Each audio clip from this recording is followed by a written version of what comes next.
In today's video, I'm going to teach you how to use the calendar power-up in Trello.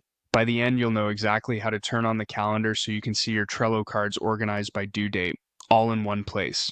This is especially helpful for planning sprints, tracking deadlines, or just making your week easier to visualize. First, open Trello and head to your boards page. This is the hub where all your boards live. Make sure you're signed into the correct workspace so you can see the board you want to modify. If you're working with a team, confirm you have permission to add power-ups on that board. Some admins restrict changes to keep things consistent. Next, choose the specific board where you want the calendar.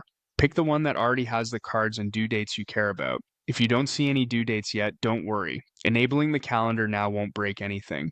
The calendar will simply populate as you add or update due dates on your cards later. On your board, find the option to add power-ups.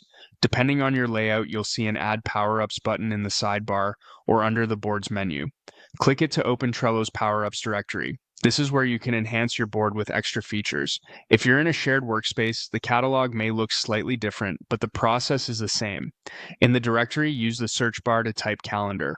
Look for the official calendar power-up by Trello. It's designed to display cards on a monthly or weekly calendar based on their due dates. Select it to open its details page.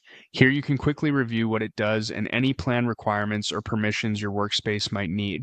When you're ready, click Add. If prompted about permissions, accept so the power-up can connect to your board. You may see a second Add or Enable button on the details page to finalize activation. Click it to confirm. After a moment, you'll see that the calendar is now available on your board. From here on, any card with a due date will appear on the calendar view, making it much easier to spot what's coming up. If you don't see items immediately, double-check that your cards have due dates set.